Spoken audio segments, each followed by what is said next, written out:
So why did you want to box? Anybody in your family box? Or? No, I just didn't like team sports.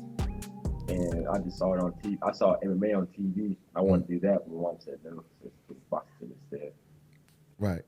So you just took a liking to the sport just from watching it, and it was like an individual sport. You said, man, I want to try boxing.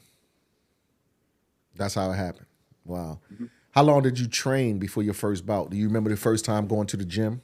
And how did it come about? Like, did you just say, did your dad just find a gym, take you to the gym? Or, well, I know did you go to Quail Street Gym up in Auburn? Yes. Yeah. So yeah, we was on Quail for a minute. So how long did he train before the first time he fought? He was training from 6 years old to 8. So he trained for about 2 years. Okay. He had a guy named Zach Smith. He was a professional. When he was playing football during the offseason, I got Mazzi, set up with him. Right. So he trained him for a little bit, and he was like, he's pretty good. You might have to bring him to Quail Street where they got kids so he can actually get some work in. Right. So, Zach had him for a year, and then football started, and a football coach named Tone, he was actually a Golden Gloves person. He fought too. So he actually started training Mazzi on the side. Yeah, right. So when he started training Mazzi, they were saying he was really good at boxing instead of football. Mm-hmm. So I was like, we brought him down to Quail Street, and it was a wrap after that. Right. Do you remember? It seemed like you don't remember, Mazzi. You remember? Yeah, I remember. Well, see, look, I tell you something that's interesting too. The interesting thing about Cheeks and Mazzi, they kind of did like the Bill Haney thing, right, as far as searching out and going to various trainers, and finding the right one and taking a little bit here and a little bit there. They kind of he did that. He did. I remember, he did that. He did that with his son. Right.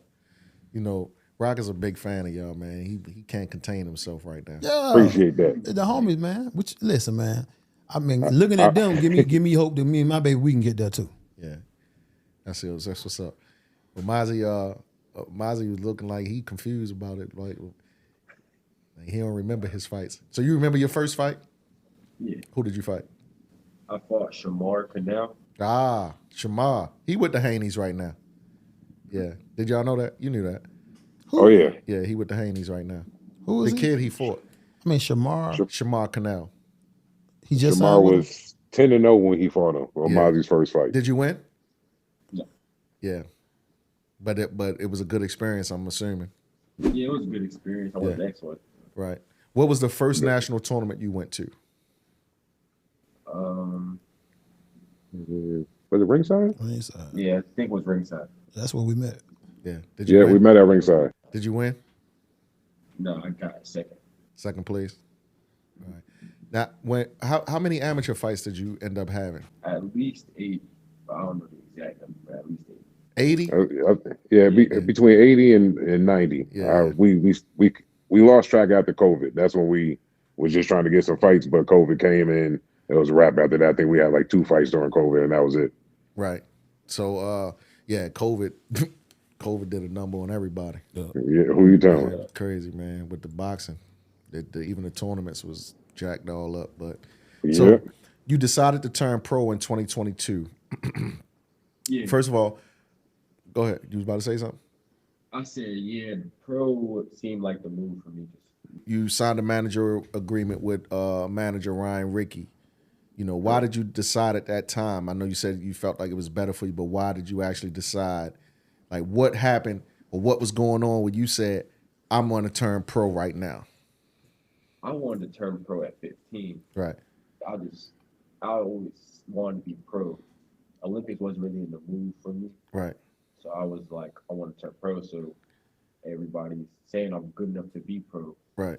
So we just linked up with Ryan, and he was like, I can get you there. So. Right. Now, when right around that time you was working, I seen you one time in the camp with Keith Thurman. Mm-hmm. How did that go? Was like, okay, so I'm sure he taught you some stuff, right? Mm-hmm. He taught me how to deal with pressure. Huh? Taught you how to deal with pressure. And power and awkward angles. What about that Triple G work? I didn't work with Triple G. You didn't work with Triple G? Mm-hmm. Gotcha. Now, when you sparred Keith Thurman, I'm sure he was probably turning down a little bit, or did you feel any of it? So he wasn't turning down at all. So you felt all his power. Keith then turned down after like the first 40 seconds. Yeah. He was like, "Yeah, I'm not turning down on him." We sparred, I want to say 4 times that camp. And the first sparring, my coach said, if you get hit that many times, then you're not gonna spar him no more. Right. It was like I was trading with him. He hit me, so I was like, I had to hit back. How did It was good sparring. How did his power?